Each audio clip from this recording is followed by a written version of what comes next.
September 19, 1945. 3 months after victory in Europe, a transport train rattled through the Indiana countryside, carrying its unusual cargo toward Camp Adterbury. Inside the cramped rail cars, 217 German prisoners of war sat in weary silence, watching America pass by through barred windows.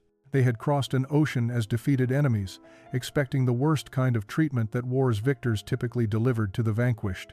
What they would discover instead would challenge everything they had been taught about their captors, and it would begin with something as simple and unexpected as a slice of apple pie. Among the prisoners was 24-year-old Franz Weber, a former Wehrmacht soldier from a small farming village outside Dresden. He pressed his face against the cool metal bars, studying the endless fields of corn and wheat that stretched toward distant horizons. The abundance was staggering. Back home, every scrap of land had been militarized, every resource extracted for the war effort. Here, crops grew in such plenty that some fields appeared to have been left unharvested, as if the Americans had more food than they knew what to do with. The sight filled him with a confusing mixture of wonder and resentment. Beside Franz sat Heinrich Müller, a 32-year-old baker's son from Munich, who had served as a supply sergeant. Heinrich's hands, once skilled at kneading dough and shaping loaves, now bore the calluses and scars of 4 years of war. He had not worked in his father's bakery since 1941, had not felt flour between his fingers or smelled bread rising in warm ovens. Those memories belonged to a different life, a different Germany that no longer existed except in increasingly fragile dreams. The train began to slow as it approached the camp entrance. Through the windows, the prisoners could see guard towers and barbed wire fencing, familiar sights that needed no translation. But something was different here. The guards who waited to receive them didn't carry the hard expressions of men preparing to exact revenge. Their faces showed something closer to casual indifference, as if processing enemy prisoners was just another routine assignment rather than an opportunity to settle scores. Franz felt his stomach tighten with hunger and anxiety.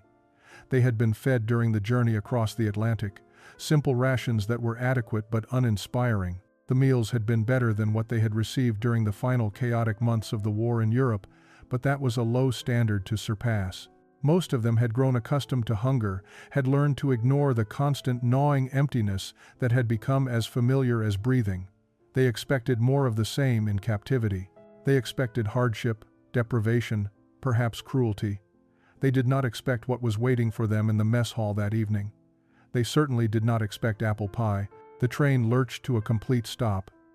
American soldiers began unlocking the railcar doors, their voices calling out instructions in English that most of the prisoners only partially understood. Franz stood slowly, his legs stiff from the long journey. He gathered his few possessions and prepared to enter yet another chapter of uncertainty. The processing took 3 hours. Franz and the other prisoners shuffled through a series of stations where American soldiers checked their identification papers, recorded their information in thick ledgers, and assigned them to barracks. The efficiency was impressive but impersonal, each prisoner becoming just another number in a system designed to handle thousands of enemy captives. Franz received his assignment to Barracks 12, along with a bundle containing 2 sets of work clothes stamped with the letters PW in large white paint across the back. Prisoner of war. As if anyone could forget what they were. Heinrich ended up in the same barracks, along with 18 other men who would become their new community for however long this captivity lasted. The barracks itself surprised Franz with its relative comfort. Each man had his own metal-framed bed with a thin but clean mattress, a footlocker for personal belongings, and enough space to move without constantly bumping into others. The building had working electricity, proper heating vents, and windows that actually opened to let in fresh air. Compared to the overcrowded bunkers and trenches they had endured during the final months of the war, this felt almost luxurious. That realization brought its own complicated emotions. How had they ended up in conditions better than what their own army had provided? As evening approached, a young American corporal appeared at the barracks door. He was perhaps 20 years old, with red hair and freckles that made him look even younger. He spoke slowly in heavily accented German that suggested he had learned the language recently and not particularly well. Dinner time. Follow me to mess hall. You eat now. His pronunciation was clumsy, his grammar imperfect, but his tone held no hostility.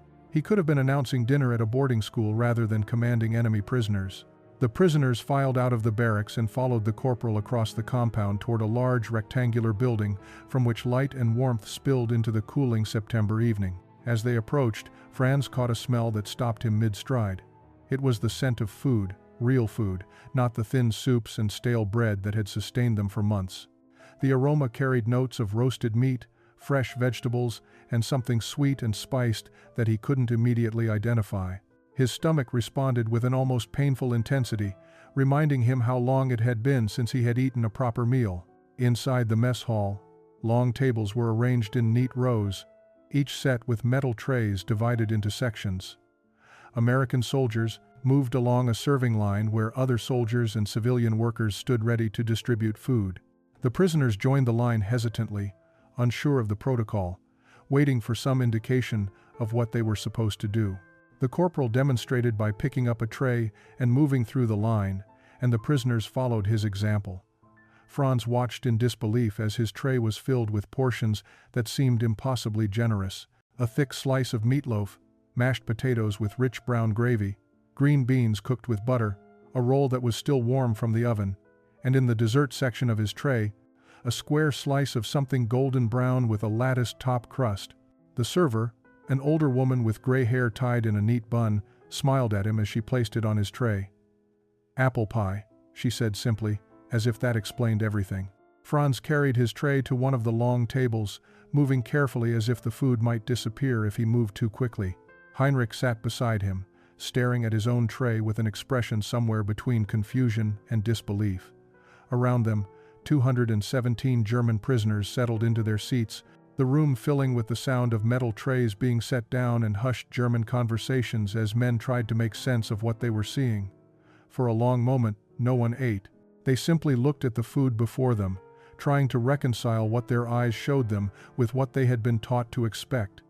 This was not the starvation rations they had anticipated. This was not punishment.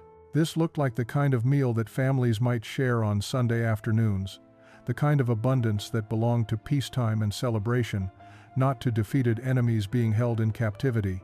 An American officer stood and addressed them in careful German. "You will eat 3 meals like this every day.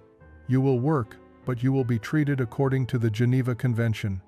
You are prisoners. But you are also human beings." His words hung in the air, formal and bureaucratic, yet somehow profound in their simplicity. You are also human beings.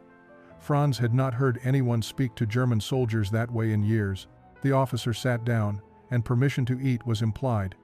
Franz picked up his fork, the metal feeling substantial and real in his hand. He started with the meatloaf, bringing a small piece to his mouth. The taste exploded across his tongue, rich and savory, seasoned with herbs he could not quite identify. It had been so long since he had tasted meat that was not stringy or spoiled. He chewed slowly, trying to make the moment last, trying to remember how to savor rather than simply survive. Heinrich had moved on to the mashed potatoes, and Franz watched his friend's eyes close briefly in something approaching reverence. The potatoes were creamy and smooth, the gravy adding depth and warmth. They ate in silence, too overwhelmed to speak, moving methodically through each section of their trays. The green beans were tender, the roll soft with a golden crust, each element of the meal prepared with care and attention that seemed impossible given the circumstances. But it was the dessert that waited at the end. That square of golden pastry with its latticed top that drew Franz's attention as he finished the main course. He had heard of American apple pie, had seen it referenced in captured propaganda materials that mocked American softness and decadence. The Reich had taught them that such indulgence was a weakness, a sign of a nation too comfortable to understand the hard realities of war. Yet here it sat on his tray, still warm, waiting. Franz picked up his fork again, hesitating for just a moment before cutting into the corner of the slice. The crust gave way easily, revealing layers of sliced apples. Franz lifted the fork to his mouth, the piece of apple pie still warm enough to release a faint steam in the cool air of the mess hall. The moment it touched his tongue, something inside him shifted. The crust was impossibly tender, flaking apart with a buttery richness that melted immediately. The apples were soft and sweet, seasoned with cinnamon and sugar, cooked until they had released their juices to create a filling that was neither too firm nor too liquid, but perfectly balanced between the two states. It was the softness that undid him. Not just the physical texture of the pie, but what that softness represented. For years, everything in Franz's life had been hard. Hard ground to sleep on, hard bread to chew, hard voices shouting orders, hard expressions on the faces of officers who saw soldiers as expendable resources. The war had been a relentless education in hardness, in enduring, in becoming as inflexible as the world around him demanded. And now, without warning, here was this impossible softness, this tenderness that seemed to have no place in the world he had come to know. Around him, Franz heard sounds he had not heard in years. Men were making small noises of pleasure and surprise as they tasted their own slices of pie. Some ate slowly, savoring every bite. Others consumed theirs quickly, as if afraid it might be taken away. Heinrich had stopped eating entirely, his fork resting on his tray, a piece of pie still uneaten. Tears ran silently down his weathered face, cutting clean lines through the dust and grime that still clung to his skin despite the processing showers. Franz wanted to ask his friend what was wrong, but he already knew the answer. Nothing was wrong. That was the problem. They had prepared themselves for cruelty, for deprivation, for the just punishment that defeated enemies typically received from their conquerors. They had steeled themselves to endure whatever hardships would come, had built walls around their hearts to survive the expected brutality. But no one had prepared them for kindness. No one had warned them that their captors might feed them apple pie still warm from the oven, might treat them not as hated enemies, but as men who needed feeding. The sweetness of the pie mixed with something bitter in Franz's throat. He thought of his village outside Dresden, of the families who might be going hungry while he sat here eating better than he had eaten in years. He thought of his mother, who had always made a simple apple cake for special occasions, using carefully hoarded sugar and the best apples from their small orchard. Would she ever taste anything this sweet again? Would his village even still be standing, or had it been reduced to rubble like so many others? The pleasure of the pie became complicated by guilt, by confusion, by the uncomfortable realization that the Americans they had been taught to hate were feeding them with a generosity that felt almost like forgiveness. 3 days after their arrival, the prisoners received permission to write letters home. Each man was given 2 sheets of thin paper, an envelope, and access to a pencil that would be collected after the writing period ended.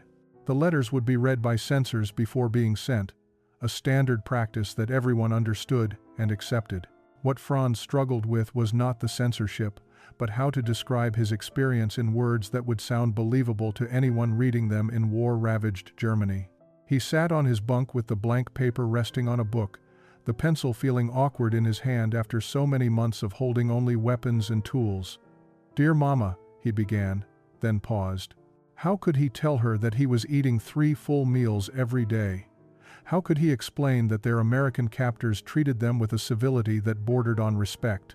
She would think he had lost his mind, or worse, that he had been corrupted by enemy propaganda designed to break the spirits of German soldiers. Heinrich sat across from him, equally stuck, having written only the greeting to his father.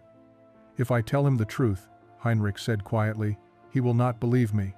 If I lie and say conditions are harsh, I dishonor what these Americans are doing for us.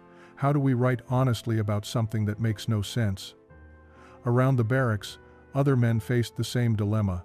Some chose to write vaguely about being treated fairly according to international law, avoiding specific details that might sound too good to be true. Others focused on describing the camp itself, the barracks and the work assignments, the neutral facts that carried no controversial implications. But Franz found himself compelled toward honesty, even knowing how strange his words would sound. "We are being fed very well," he finally wrote. "Better than we ate during the final year of the war. The Americans give us meat, vegetables, fresh bread, and even desserts. Yesterday they served something called apple pie, which is a pastry filled with cooked apples and spices. It was the softest, sweetest thing I have tasted since leaving home. The guards are not cruel. They treat us like men rather than animals. I do not understand it, Mama, but I wanted you to know that you need not worry about me starving or being beaten. Whatever else happens, I am safe here." He read over his words, knowing they sounded naive, perhaps even treasonous, to anyone still clinging to the Reich's teachings about American barbarism. But they were true, and truth felt important in a way that propaganda never had. He folded the letter carefully, placed it in the envelope, and wrote his mother's address in his careful script, wondering if the house still stood, if she was still alive to receive it. The corporal came to collect their letters, his expression neutral as he gathered the envelopes into a canvas bag. Franz watched his words disappear into that bag, hoping they would somehow bridge the impossible distance between his new reality and his mother's understanding. The work assignments began on the 4th day. Franz and Heinrich were assigned to the camp kitchen detail, along with 12 other prisoners who would help prepare meals for the entire compound. The assignment came as a surprise, especially to Heinrich, whose background as a baker's son had somehow made its way into his service record. The American mess sergeant, a stocky man named Kowalski with Polish ancestry and a permanently flour-dusted apron, seemed genuinely pleased to have someone with baking experience among his workers. Sergeant Kowalski spoke no German, and most of the prisoners spoke limited English, but the language of cooking transcended words. He demonstrated tasks through gestures and example, showing them how to peel potatoes efficiently, how to prepare vegetables for the massive industrial ovens, how to measure ingredients for batches large enough to feed hundreds of men. Heinrich watched everything with an intensity that went beyond simple obedience. He was studying, learning, rediscovering a part of himself that had been dormant for 4 years. On the 2nd day of kitchen duty, Heinrich gathered his courage and approached Sergeant Kowalski during a break. Using a combination of broken English and elaborate hand gestures, he asked about the apple pie. How was it made? What gave it that particular texture, that perfect balance of sweetness and tartness? Kowalski's face lit up with understanding. He disappeared into his small office and returned with a worn recipe card, its edges softened by years of handling, spots of dried batter marking its surface like a map of countless bakings. He could not give Heinrich the card, but he laid it on the prep table and allowed him to copy the recipe onto a scrap of paper. Heinrich wrote carefully, translating the measurements into the metric system he understood, noting every detail. 3 cups of flour, 1 1/2 cups of shortening. Cold water added gradually. The filling required 8 cups of sliced apples, 1 cup of sugar, cinnamon, nutmeg, butter, dotted across the top before sealing. Bake at 375 degrees until the crust turned golden brown. Franz watched this exchange with fascination. Here was a Polish-American sergeant teaching a German prisoner how to recreate the dessert that had moved them all to tears just days earlier. There was something profound in the gesture, something that went beyond mere cooking instruction. Kowalski was sharing not just a recipe, but a piece of American culture, an invitation to understand the country that had defeated them through the simple medium of flour, butter, and apples. Other prisoners gathered around to watch Heinrich copy the recipe, and Kowalski, encouraged by their interest, began pulling out more recipe cards. He showed them how Americans made biscuits, cornbread, chocolate cake, dishes that represented the abundance and variety of American cooking. The kitchen became a classroom where former enemies discovered common ground in their shared appreciation for food prepared with care and skill. Heinrich folded the apple pie recipe carefully and placed it in his pocket, a treasure more valuable than anything else he possessed. Work details outside the camp began in the 3rd week. The harvest season was at its peak, and local farmers needed laborers to bring in their crops before the first frost arrived. Groups of prisoners were transported each morning to nearby farms, accompanied by minimal guards who seemed more concerned with keeping track of everyone than with preventing escape. Where would they escape to, after all? They were thousands of miles from home, in a country whose language most of them barely spoke, eating better in captivity than they would anywhere else. Franz found himself assigned to the Morrison farm, a 160-acre property where corn, soybeans, and apple orchards stretched across gently rolling hills. Thomas Morrison was a man in his late 50s, too old for military service but young enough to work his land with vigor. His 2 sons were serving somewhere in the Pacific Theater, and his wife Eleanor had been managing much of the farm work in their absence. The arrival of German prisoner labor was a necessity born of wartime shortages, not a choice the Morrisons had particularly wanted. The first morning was tense and silent. Franz and 5 other prisoners worked in the apple orchard, filling bushel baskets with ripe fruit, while Thomas Morrison supervised from a distance, his expression unreadable. Eleanor Morrison appeared at mid-morning with a large jug of cold water and metal cups, setting them on the tailgate of a truck without making eye contact with any of the prisoners. The gesture was practical rather than friendly, a farmer ensuring her workers stayed hydrated enough to remain productive. But on the third day, something shifted. The morning had been particularly hot for late September, and the prisoners had worked steadily since dawn, picking apples with practiced efficiency.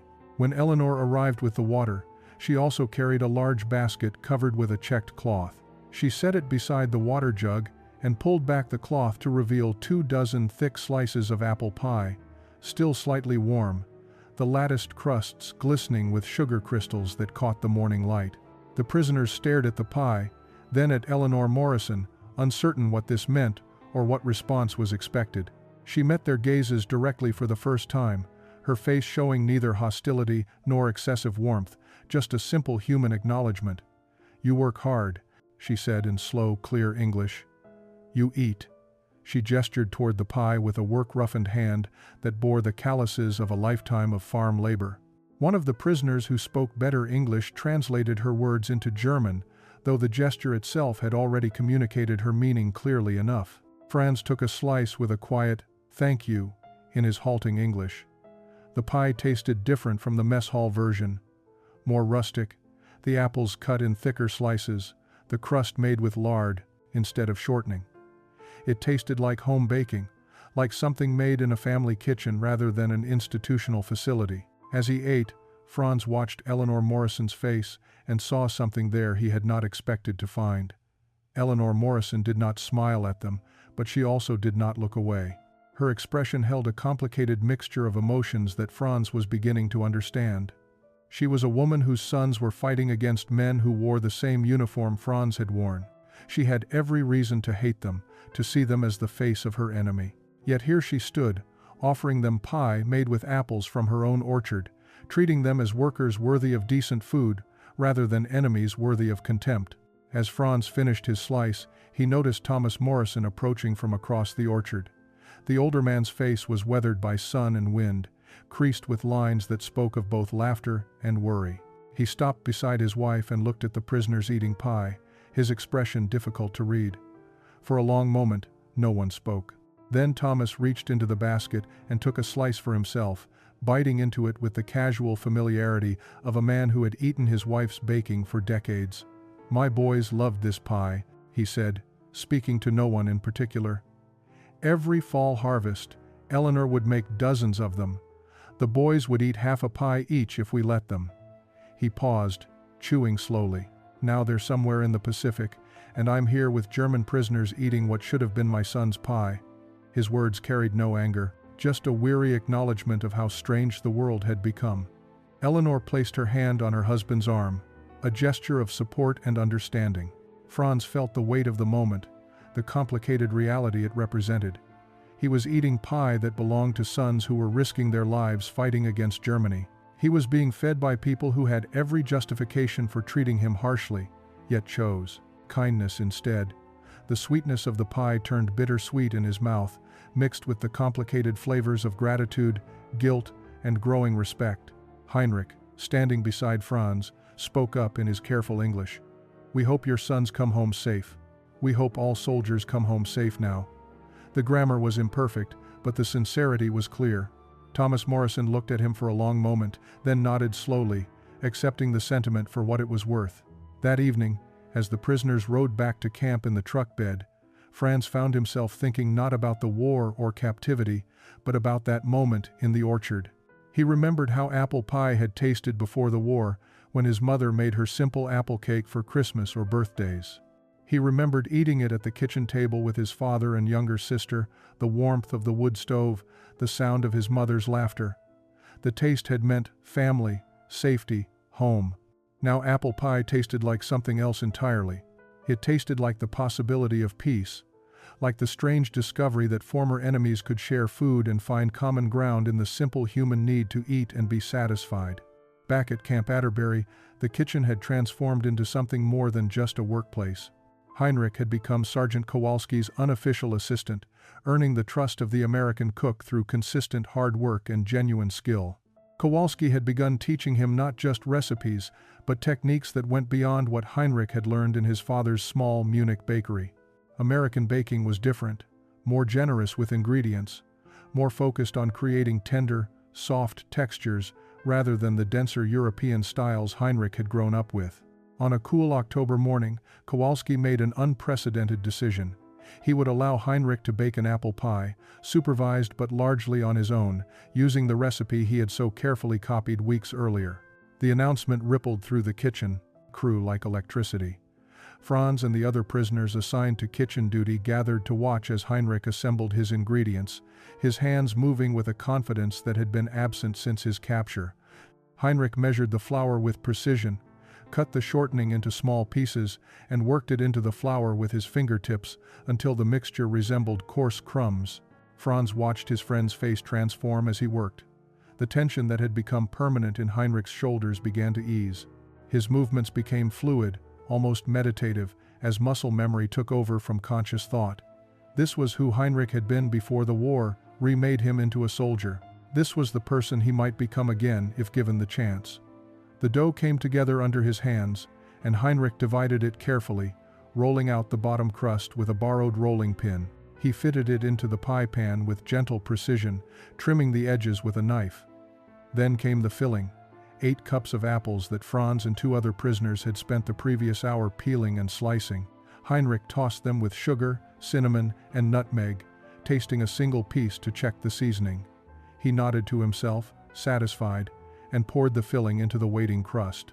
The top crust was rolled thin, and Heinrich cut strips to create the lattice pattern he had seen on every American apple pie since his arrival. His fingers wove the strips over and under with the practiced ease of someone who understood that baking was as much art as science. He crimped the edges, brushed the top with milk, and sprinkled it with coarse sugar. Sergeant Kowalski watched the entire process in silence, occasionally nodding approval but never intervening.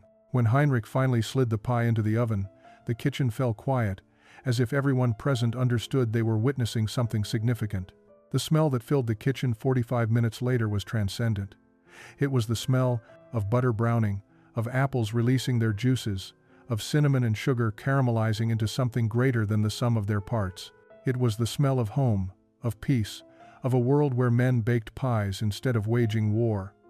When Heinrich pulled the pie from the oven, golden and perfect, Sergeant Kowalski placed a hand on his shoulder. Sergeant Kowalski looked at Heinrich's pie with an expression of genuine approval.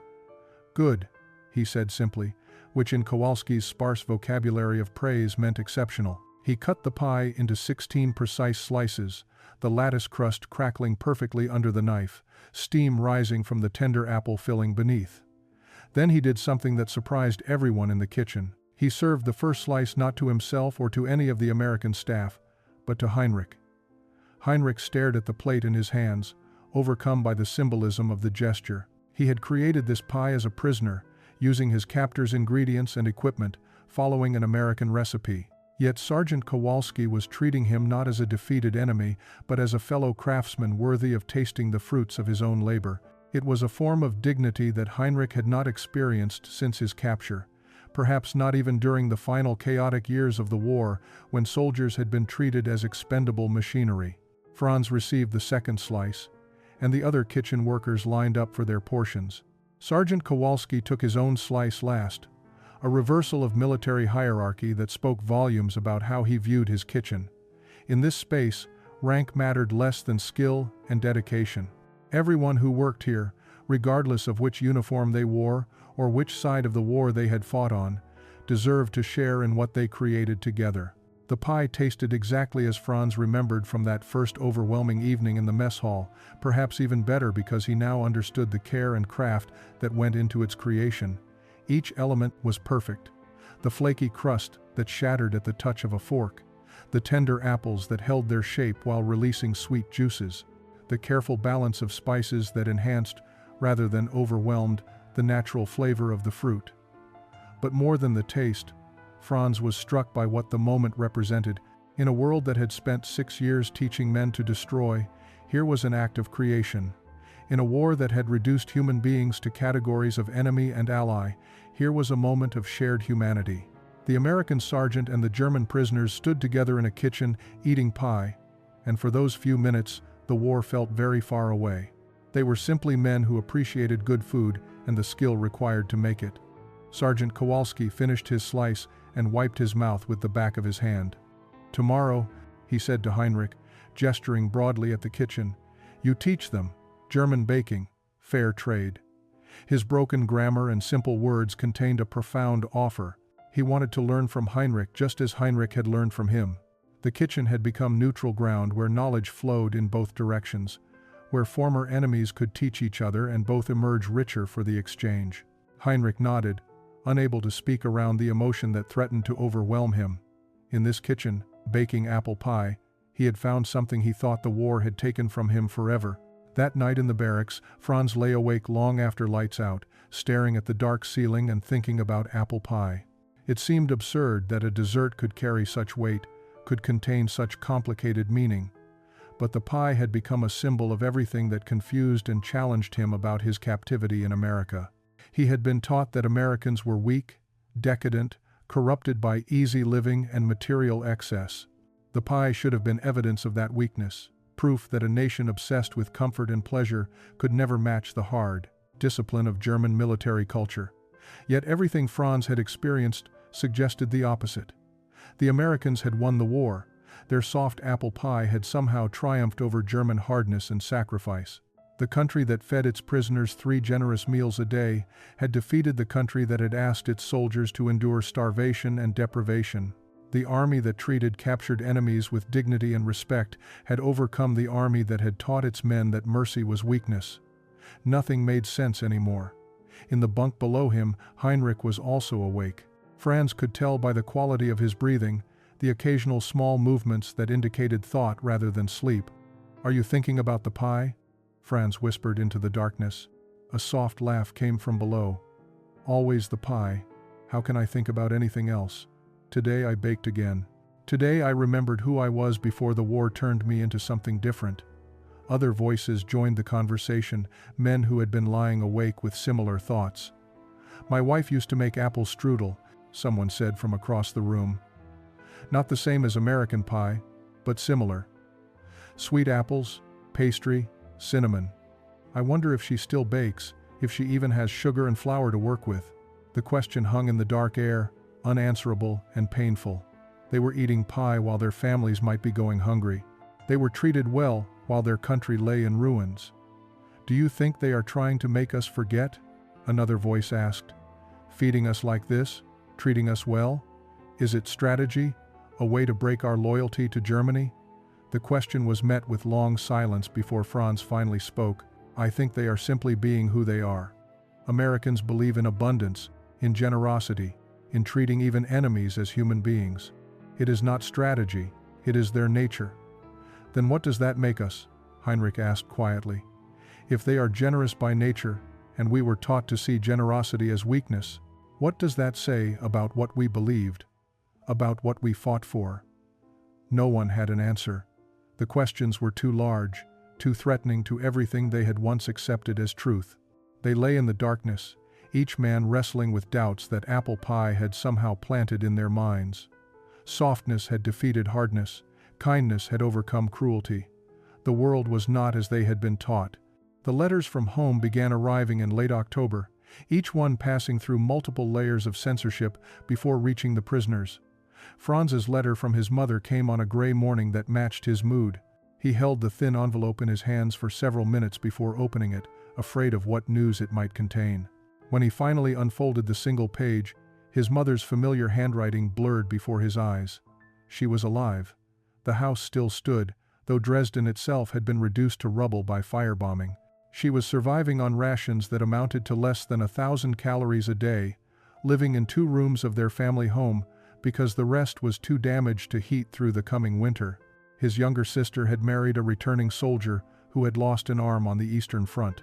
They were managing, his mother wrote, the way everyone in Germany was managing, by enduring one day at a time and hoping that tomorrow might be marginally less difficult than today. Franz read the letter 3 times, each reading making the comfortable barracks around him feel more oppressive. He thought about the breakfast he had eaten that morning. Eggs, bacon, toast with butter and jam, coffee with real cream. He thought about the lunch that would be served in a few hours, the dinner that would follow, 3 full meals every day, while his mother survived on scraps. The contrast was unbearable, yet there was nothing he could do to change it. Heinrich received a letter from his father the same day. The bakery in Munich had been destroyed in an air raid. His father was living with relatives in the countryside, too old and broken to start over, writing about the past as if the present was too painful to acknowledge. He asks about my work, Heinrich told Franz, his voice hollow. He wants to know if I am baking. How can I tell him that yes, I am baking, but for the Americans who destroyed his life's work, that I am learning their techniques and teaching them ours, trading recipes like old friends while Munich burns? The guilt that had been lurking at the edges of their consciousness now consumed them entirely. Every bite of food felt like a betrayal. Every kindness from their captors seemed to mock the suffering of those they had left behind. Some prisoners began refusing seconds at meals, as if limiting their own food would somehow transfer sustenance across the ocean to their starving families. Others withdrew into angry silence, rejecting the friendships that had been forming with American guards and staff. Franz found himself unable to eat apple pie when it appeared on his tray that evening. The dessert that had once represented unexpected kindness now felt like an accusation. How could he enjoy this sweetness while his mother went hungry? How could he accept American generosity while Germany suffered? The pie sat untouched on his tray, growing cold, its latticed crust no longer a symbol of reconciliation, but a reminder of everything that divided his present comfort from his family's desperate struggle. Sergeant Kowalski noticed the change immediately. His kitchen crew worked with mechanical efficiency, but without the engagement that had characterized the previous weeks. Heinrich went through the motions of baking, but without the joy that had transformed his face when he worked with dough and flour. The easy conversations between American staff and German prisoners dried up, replaced by polite but distant exchanges that maintained function while abandoning connection. On the third day of this cold silence, Kowalski called Heinrich into his small office. He gestured for the German prisoner to sit, then pulled out 2 cups and poured coffee from a battered percolator that lived permanently on his desk. He pushed 1 cup across to Heinrich and sat down heavily in his own chair. "You got letter from home," Kowalski said. It was not a question. Heinrich nodded, wrapping his hands around the warm cup but not drinking. Kowalski was quiet for a long moment, staring into his own coffee as if reading something in its dark surface. "My family came from Poland," he finally said, his English slow and deliberate so Heinrich could follow. 1923. They were starving. War, revolution, everything broken. My father brought us to America with nothing." He paused, searching for words to express something complicated. "In Poland, we had nothing. Here, we had everything. Made me feel guilty. Why should I eat when my cousins in Poland were hungry?" Heinrich looked up, meeting the sergeant's eyes for the first time in days. Kowalski continued, "My mother, she told me something. She said, 'Your hunger does not feed them. Your suffering does not ease theirs. You honor them by living well, by making something good from the chance you were given.'" He tapped the table between them for emphasis. "You understand? Not eating pie does not put food in your father's mouth. Being miserable here does not make your mother less sad." The words struck something deep in Heinrich's chest. "But how can I be happy when they suffer?" he asked, his voice breaking. "How can I learn and grow and eat well when everything they knew is destroyed?" Kowalski leaned forward, his weathered face serious but not unkind. "By becoming better man. By learning, growing. So when you go home, you bring something valuable back. You bring skills, knowledge, hope. You show them that good things can grow even from terrible times." He stood up and walked to a shelf where he kept his recipe cards. He pulled down the entire box and set it on the desk between them. "Every recipe here, someone taught me. My mother, my grandmother, other cooks I worked with. Everyone is gift. Something passed from person to person. When you learn to bake American pie, when I learned to make German bread, we create something that survives war. We build bridges." He pushed the box toward Heinrich. "War destroys. We create. That is how we honor the people we love." Heinrich returned to the barracks that evening carrying something more than just Kowalski's words. He carried a shift in understanding, a different way of seeing their situation that he needed to share with the others. He found Franz sitting on his bunk, staring at another letter from home, his face drawn with the same guilt that had been consuming them all. Heinrich sat down beside his friend and spoke quietly but firmly. "We cannot change what is happening in Germany by being miserable here," he said. "Our suffering does not ease theirs. But what we learn, what we become during this time, that we can take home, that we can use to help rebuild." Franz looked at him skeptically, but Heinrich pressed on. Sergeant Kowalski's family came from Poland with nothing. They were starving, refugees from war. But they did not waste their chance in America by drowning in guilt. They learned, they worked, they built new lives. That is what we must do. The conversation spread through the barracks as others gathered to listen. Some resisted the idea, clinging to their guilt as if suffering was the only appropriate response to their family's hardship. But others began to see the logic in Heinrich's words. They were prisoners, yes, but they were also students in an unexpected school. They were learning about a different way of organizing society, a different approach to treating people, a different philosophy about abundance versus scarcity. Over the following weeks, a new energy emerged in the camp. The prisoners began to see their time in America not as a betrayal of their homeland, but as an opportunity to gather knowledge that might help Germany rebuild. They asked more questions of their American guards and co-workers.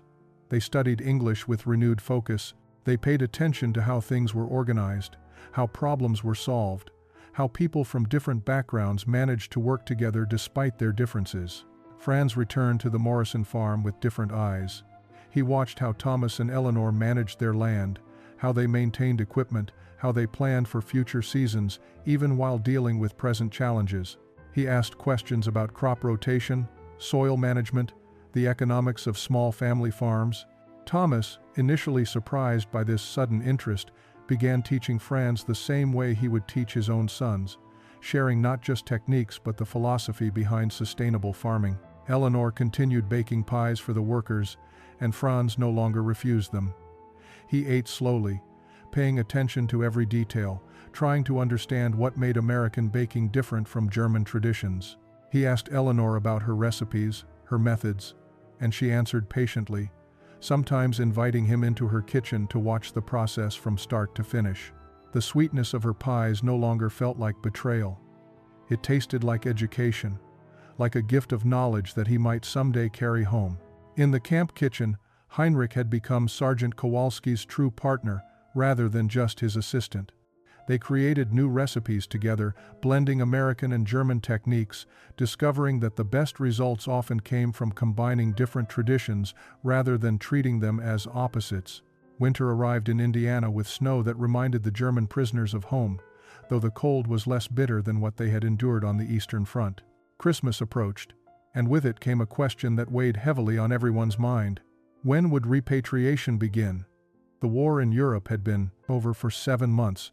The war in the Pacific had ended in August. Surely it was time for prisoners to return home and begin the difficult work of rebuilding their shattered country. The announcement came in early January of 1946. Repatriation would begin in February, processed in groups based on home regions and available transportation. Franz and Heinrich would likely be among the first groups to leave, as their regions in eastern Germany were now under Soviet occupation and required different processing procedures than Western zones. The news brought mixed emotions. They longed to see their families, to discover who had survived and what remained of their homes. But they also felt unexpected reluctance to leave this place that had taught them so much. On Heinrich's last day in the kitchen, Sergeant Kowalski presented him with a gift that left the German baker speechless. It was a small notebook, its pages filled with recipes written in Kowalski's careful handwriting. Every pie, every cake, every bread recipe they had worked on together over the past 4 months had been recorded in detail, with notes and tips added in the margins. On the inside cover, Kowalski had written in simple English, "For Heinrich, a good baker and a good man. May your ovens always be warm and your bread always rise. Your friend, Stanley Kowalski." Heinrich clutched the notebook to his chest, unable to speak. This was more than recipes. This was acknowledgement that their time together had mattered. that their friendship had been real despite the circumstances that had brought them together. Franz, standing nearby, saw tears stream down his friend's face as Heinrich finally managed to thank the sergeant in halting English. Kowalski pulled him into a brief, fierce embrace that transcended language and nationality. Eleanor Morrison came to the camp on Franz's final day of work detail, bringing one last apple pie and something else wrapped in brown paper. When Franz opened it, he found a small bag of apple seeds from her orchard and a handwritten note with instructions for planting and care. "For when you go home," she said simply, "every orchard starts with a single seed. Maybe someday you'll grow apples like these in Germany, and you'll remember that enemies can become friends." Franz accepted the seeds with reverence, understanding the symbolism of the gift. These seeds represented hope, the possibility of growth after destruction, the promise that something sweet could emerge from bitter soil. He thanked Eleanor in his improving English, then added in German words he hoped she would understand through tone if not translation. "I will never forget your kindness. I will try to deserve it." The final week passed too quickly. The prisoners who had worked together, learned together, and transformed together prepared to scatter across a devastated continent. The morning of departure arrived cold and clear. Franz stood with Heinrich and 200 other prisoners in the camp yard, their few belongings packed in the same duffel bags they had carried when they arrived. But they were different men now than the defeated, uncertain soldiers who had stepped off that train 5 months earlier. They carried more than physical possessions in those bags. They carried recipes, knowledge, memories of kindness, and a new understanding of what their former enemies truly were. Sergeant Kowalski came to see them off, shaking hands with each man from his kitchen crew. The red-haired corporal who had first welcomed them was there too, no longer a stranger but a friend. Thomas and Eleanor Morrison had driven an hour to say goodbye to Franz, bringing one final gift, a jar of preserved apples from their orchard, sealed and labeled in Eleanor's neat handwriting. "In case you get hungry on the journey," she said, though they both knew the real meaning went deeper. As the trucks loaded up to take them to the train station, Franz looked back at Camp Adterbury one last time. This place had been his prison, yet it had also been his liberation. Here he had learned that the propaganda he had believed was built on lies. Here he had discovered that strength could wear a gentle face, that abundance could coexist with discipline, that former enemies could share apple pie and find common humanity in its sweetness. The journey home took 3 weeks, crossing the Atlantic on crowded ships, processing through camps in France, finally arriving in the Soviet zone of occupied Germany. What Franz and Heinrich found there was worse than they had imagined. Dresden was a moonscape of rubble. Heinrich's Munich was barely recognizable. The Germany they had left no longer existed, but they had brought something valuable back with them: hope, skills, and the knowledge that rebuilding was possible. Franz found his mother living in the cellar of their bombed house, thin and aged beyond her years but alive. He gave her the jar of preserved apples from Eleanor Morrison, and together they ate them slowly, savoring each piece while he told her about apple pie, about kindness from unexpected sources, about Americans who had treated him with dignity when they had every right to seek revenge. His mother wept, but her tears were not only for their losses. They were also for the possibility that the world might yet become something better. Heinrich eventually reopened his father's bakery in the ruins of Munich, using money earned from working for American occupation forces. The first thing he baked was apple pie, using Sergeant Kowalski's recipe from the precious notebook. The pie sold out within an hour, not because Germans had developed a taste for American desserts, but because word had spread about the baker who had learned his craft from a former enemy and came home preaching reconciliation through food. Years later, when historians asked Franz what had changed him during his captivity, he always gave the same answer. The Americans said, "Taste the Ron, apple pie." And we discovered it was soft in ways we had forgotten the world could be. That softness saved us.